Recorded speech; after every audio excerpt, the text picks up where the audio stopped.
Good morning. A little chilly today. Actually, it is 19.6 here in downtown beautiful Jennifer Drive. We're recording St. John's United Church of Christ from home this morning. The roads were a little bit slick. The sidewalk was worse, and we have a heater issue. Our furnace, it's not really the furnace, but where the furnace connects to the breaker box seems to be an issue. So the furnace was fixed this week, but now we got another issue. So I got some people working on that, but we really just felt it was better to be safe this morning and to not hold services. A couple of announcements for next week. We will have communion next week. We will also have a church council meeting right after church next week. I know it's Valentine's Day, but it shouldn't be too terribly long. Ash Wednesday is the 17th. That's the beginning of Lent, and we do have a 7 o'clock service planned for that. And then on the 21st, immediately following, well, not immediately following worship, about 11:20, some time to sanitize and do some things. We're going to move into a Lenten study that will be held upstairs in the sanctuary. We will sanitize between times, and then we will do that. That's going to be 4 sessions this year rather than 5, because the particular topic I chose was the 4 women at the cross, at the foot of the cross of Jesus and at the tomb of Jesus.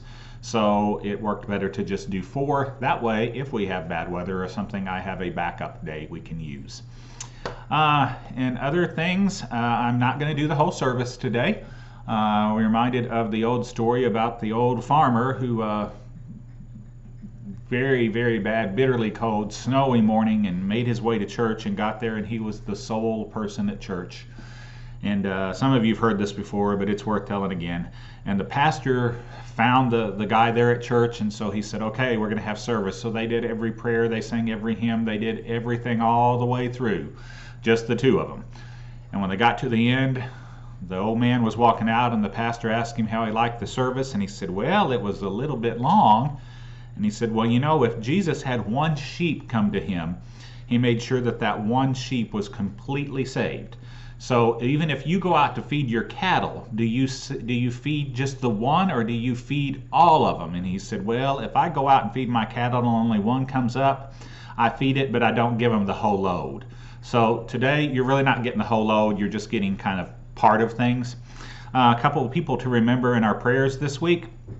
Anyone being affected by COVID, and the prayers for vaccinations and people who are wanting vaccinations, that all go smoothly. For those that are doing well without that, that's great. For those who are affected with their job or anything like that, it's just a strange time to live in. Paula Givens is going to have a knee procedure this week that hopefully will help her knee tremendously. Please keep Alex Powderly, who is a student of Pam's, or a student at Cape Central, who has a tumor on his spine, in your prayers. These are just the people I know about. Paul Ray Frederick family, we had his funeral last Monday, and actually, to say something nice about it, it was a beautiful day. It was cold, but it was a very pretty sunshiny day, so at least it wasn't rainy and cold like last Sunday. Also, continue to keep the Borkfield family and the family of Mary Downey in your prayers as well. Not going to do the corporate prayer time this morning. I think I'm just going to jump right into the sermon and the message and the scriptures.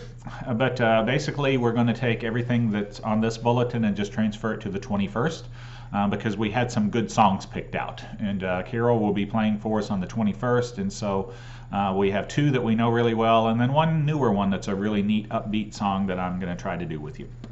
So we're continuing our lessons and our sessions on the book of 1 John, which is all about love. And so 1 John 3:11 through 18 talks to us about what happens if we don't have that love necessarily. For this is the message you heard from the beginning: we should love one another. Do not be like Cain, who belonged to the evil one and murdered his brother. And why did he murder him? Because his own actions were evil and his brothers were righteous. Do not be surprised, my brothers and sisters, if the world hates you. And I want to go back to that, because his own actions were evil and his brothers were righteous. But often we get caught in the trap of thinking our actions are the righteous one and somebody else's are evil. We don't always know that for sure. We know that we have not passed from death. We know that we have passed from death to life because we love each other. Anyone who does not love remains in death.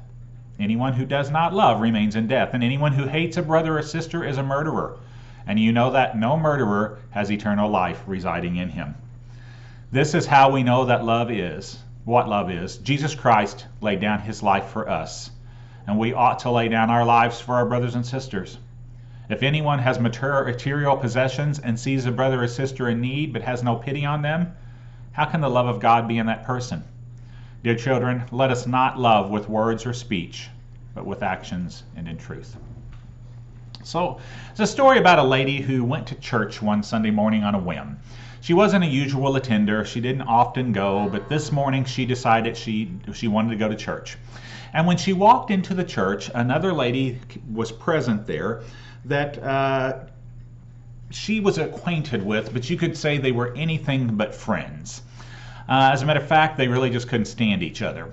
But the one lady came over to the other lady and gave her a great big huge hug and welcomed her to the church.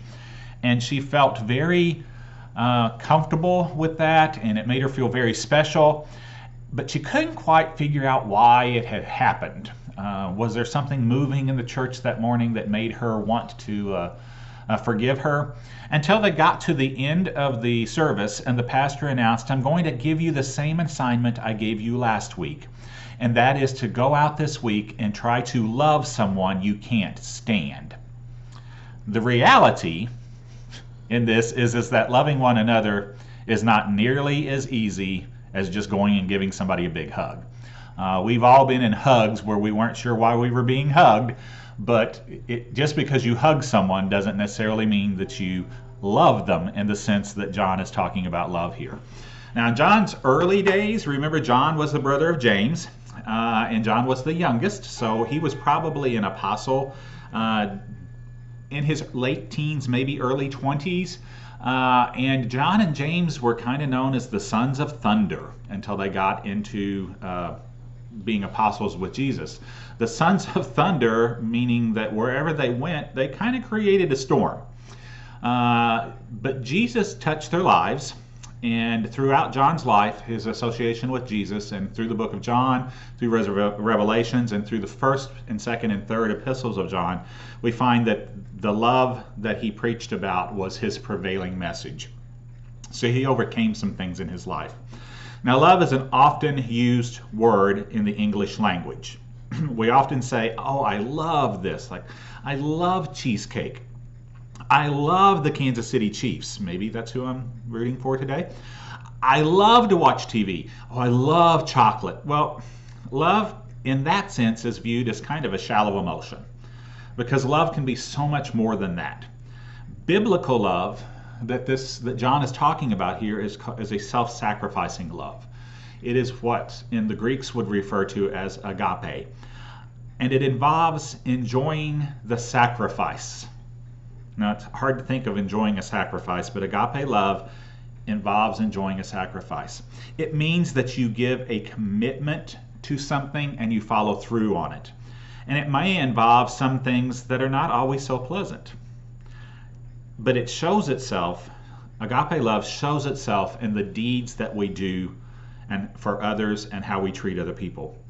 And the greatest example of this love is literally Jesus Christ on the cross, dying on the cross for us because he sacrificed his life. But since this agape love needs to have a commitment to it, it can also be a love that is commanded, because commandment and commitment are very similar words. 1 John 3:11 says, "For this is the message you heard from the beginning. Why should we should love one another." Okay. John 13:34 through 35, this is the book of John, not the epistle. "A new command I give to you, love one another, as I have loved you. So you must love one another. By this everyone will know you are my disciples, if you love one another." Now, there was a writer in about 80 to 10 named Caecilius, I'm not sure how I pronounce that, but just trust me on that, who said this about Christians: "They know each other by secret marks and signs, and they love one another almost before they love one another almost before they know each other." Okay? Another early church father, Tertullian, said, "It is our care for the helpless, our practice of loving kindness, that brands us in the eyes of many of our opponents. Look," they say, "how they love one another. Look how they are prepared to die for one another." Now, I ask you to take a good look at yourself and look at this church. What would outsiders say about us in the present day as Christians? Are we willing to love one another? Are we willing to put differences aside? Are we willing to die for one another? Because the absence of love in the life of a believer is consistent with the message of love that was commanded by Jesus. Verse 14 says, "We know that we have passed from death to life because we love each other. Anyone who does not love remains in death. Anyone who hates a brother or sister is a murderer, and you know that no murderer has eternal life residing in them." I'm going to go back to one line. Anyone who does not love remains in death. Really not a lot of pastels or grays in that phrase. There's not a lot in this life that I believe is black and white, but that statement probably is. We are either spiritually alive or we are spiritually dead. The evidence of which how we are alive is how we love the family of God. Now, if you're questioning your salvation, and I'm going to get off on a little side tangent here, something I found in just studying things, one thing in Christianity in the modern times is we don't question our salvation as much as people used to. In medieval times and earlier historical times, even up into the early 19th century, people had a true fear of hell. They had a true fear of where their eternal soul was going to be spent. But somehow we've gotten away from that. And we really don't focus too much on our own salvation until we get to the point of death or close to death. But if you want to check on your salvation right now, check your love quotient. If you don't love other people, you might need to check your love quotient. Loving others, especially when they are hard to love, and believe me, I worked in schools long enough and with the public long enough to know there are some people who are hard to love. Or, even more importantly, people that we feel don't deserve our love because the way they treated us or how they lived their lives, they don't deserve our love. But how we love one another and how that shows is through our actions. Don't get me wrong, there are many spiritual arguments that abound, often that can be found in biblical texts on who you should and who you should not love. But those are decisions that you make. I don't make. Those are all up to the interpretation. However, if you want a portrait of love, all you have to do is think in your mind of Jesus Christ hanging on that cross. And something that we forget here, and one of the reasons that John is so very passionate about this, is John was there.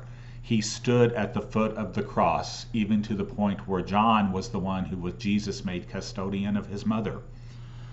Mother, here is your son. Son, here is your mother. Jesus never showed hatred or malice. He got angry over injustice. He crossed racial, cultural, geographical, and every other kind of barrier and boundary to express love. That didn't mean he was totally in agreement with absolutely everything. It just meant he expressed love through them in that terms of agape, that he went out of his way to make them feel comfortable or to help them if they needed help.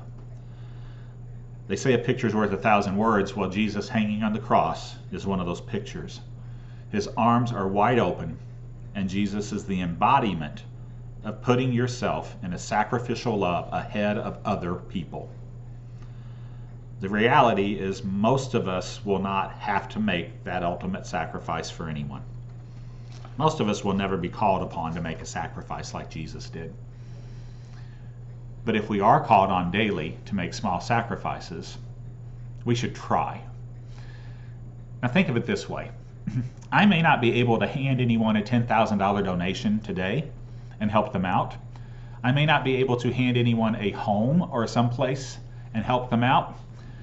But I may be able to hand several people $1 over several days and help several people out.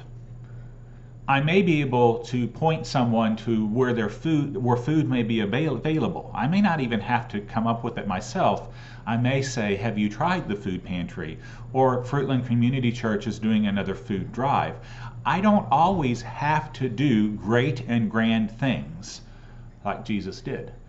And if you really look at it, Jesus did lots and lots and lots of small things all along. But sometimes it's a matter of just doing those small things over and over that show that sacrificial love that we have for other people. Verse 16 tells us this is how we know what love is. Jesus Christ laid down his life for us, and we ought to lay down our lives for our brothers and sisters. If anyone has material possessions and sees a brother or sister in need and has no pity on them, and say that again, if anyone has material possessions and sees a brother or sister in need but has no pity on them, how can the love of God be in that person? Dear children, let us love one another with words or speech. Not only with words or speech, but with actions and in truth. You know what? We can talk about love all day, but the simple fact of agape love is that it requires a little bit of a sacrifice, and it requires us to do it. Sometimes the little things that we do may not seem like much. Sometimes on a snowy day like this, walking something over to your neighbor because they're elderly and you don't think they should be on the ice. Sometimes it's just making sure someone has some food. Sometimes it's just holding the door from somebody. It's those small ways that we show love, but when you put them all together, they equal so very much. And that's how I'm going to leave you today. I hope to see you all next Sunday. Have a great, chilly week. Blessings upon you all. Amen.